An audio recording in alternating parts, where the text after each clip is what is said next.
नमस्कार मंडळी, स्वामी माझ्यासोबत या चॅनलवरती तुम्हा सगळ्यांचं स्वागत आहे. तर आज आपण पाहणार आहोत पोळ्याच्या आदल्या दिवशी होणारी एक सुंदर पारंपरिक पूजा म्हणजेच बैलाची खान शेकणी. तर ही होती यावर्षीची आमची नवीन बैल जोडी आणि छोटीशी बैलबंडी. आणि ही आहे माझी बहीण आणि ती बघत होती मोबाईलला. तर मोबाईल खराब झालेला होता त्यामुळे तो सुरूच होत नव्हता आणि मोबाईलवर तिला गेम खेळायचा होता त्यामुळे ती मोबाईल बघत होती, पण तो काही सुरूच होत नव्हता. मग त्यानंतर आम्हाला बनवायचे होते मातीचे बैल आणि आम्ही बसलेलो आहोत इथे. आईने माती आणलेली होती शेतातून आणि बैल बनवायला. आणि इकडे बैल बनवणं सुरू आहे आणि ती दाखवत होती की असा झाला, व्यवस्थित झाला की नाही बघ म्हणून. तर बैल काही आम्हाला व्यवस्थित येत नव्हते. तर फायनली हा छोटासा मी एक बनवलेला आहे आणि मग त्यानंतर कसेबसे आम्ही बैल वगैरे बनवून घेतले. आणि तिला सोबतच एक छोटासा गणपती बनवायचा होता त्यामुळे तिने गणपती पण बनवून घेतलेला आहे. आणि गणपती बनवून झाल्यानंतर लक्षात आलं की गणपतीची सोंड उलट्या दिशेने झालेली आहे. तर ती व्यवस्थित करून घेतली आणि इकडे घरात येऊन बघितलं तर इकडे सुरू होती स्वयंपाकाची तयारी. तर हा संध्याकाळचा स्वयंपाक आहे, म्हणजे पूजा वगैरे झाल्यानंतर होतील जेवणं. तर यासाठी इकडे आईने कवडं वगैरे कापून घेतलेलं आहे. आज होणार आहे कवड्याची भाजी आणि इकडे बनवलेला आहे बाकीचा स्वयंपाक. आणि तिकडे गॅसवर एकीकडे भाजी सुरू आहे आणि एकीकडे आय थिंक भाताचा कुकर लावलेला आहे आणि इकडे आई बनवत होती कढी. असा सगळा स्वयंपाक सुरू होता आणि इकडे बाकी सर्व स्वयंपाक झालेला आहे आणि काकू आणि आई मिळून बनवत आहे फळं. आज असते फळं आणि कवड्याची भाजी. तर हिला बसवलेलं होतं कणिक भिजवण्यासाठी, तर ती कणिक छान भिजवते असं ती सांगत होती म्हणून. आणि नैवेद्य वगैरे आधी करून ते साईडला काढून घेतलेले आहे आणि इकडे झालेली आहे संध्याकाळची वेळ आणि इथे सुरू आहे पूजेची तयारी. तर आईने पूजेचं ताट वगैरे काढलं आणि हे इकडे पळसाच्या पानावर बाबा लोणी काढून घेत आहे, जे की बैलाच्या खांद्याला लावायचं आहे. त्यात हळद वगैरे मिक्स करून घेतलेली आहे. आणि सर्वात आधी इथे घरात या छोट्या बैलांची पूजा होणार आहे, जे की घरात मातीचे वगैरे बनवलेले आहेत किंवा छोटे छोटे जे विकत आणलेले आहे नवीन, त्यांची पूजा. आणि हे नैवेद्य वगैरे काढून झालेले आहे सर्व आणि इकडे आता करणार आहेत बैलाची पूजा. तर सर्वात आधी बैलाचे पाय वगैरे धुवून घेतलेले आहे. पाय वगैरे धुणं सुरू आहे आणि अशी सर्व पूजा सुरू आहे. त्यानंतर बैलाच्या शिंगाला तेल लावणं सुरू आहे. तर सर्वच बैलांच्या शिंगाला गाईला वगैरे तेल लावून घेतलेलं आहे आणि त्यानंतर बैलाच्या खांद्याला लोणी आणि हळद मिक्स करून त्याने बैलाच्या खांद्याला लावत आहे ते.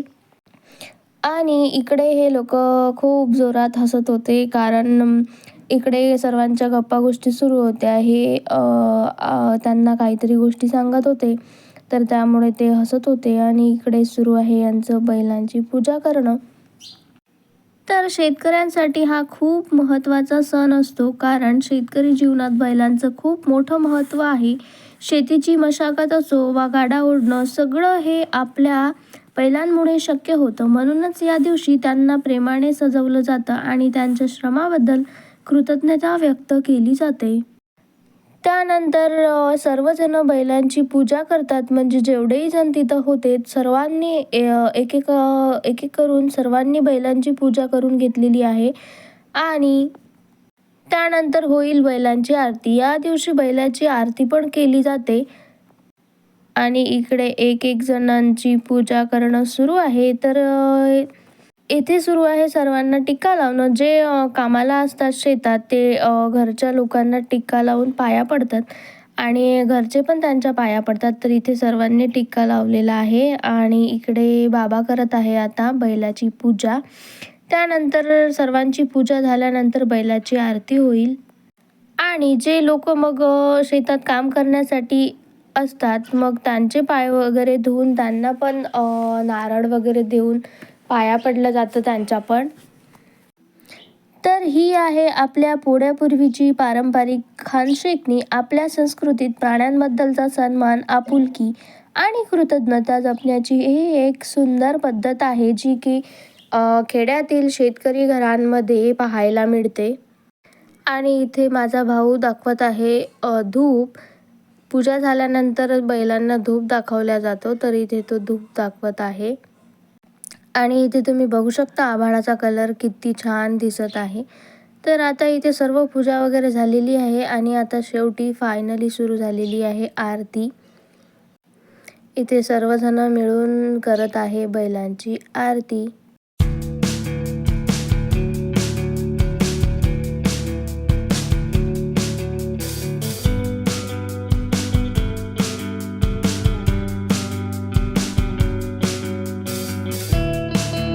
आरती झाल्यानंतर धुवत आहे या काकांचे पाय. हे काका असतात आमच्या शेतात काम करायला. तर बाबांनी इथे यांचे पाय वगैरे धुवून घेतलेले आहे आणि आईने आणि बाबाने मिळून त्यांना टीका वगैरे लावला आणि त्यांचे पाया वगैरे पडून घेतलेले आहे.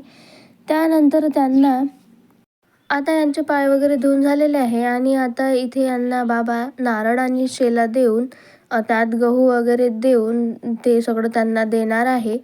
आणि गहू देताना हे यांना असं बोलायचं असतं, कोटा भरो होय भरो, कोटा भरो होय भरो, कोटा भरो होय भरो, कोटा भरो.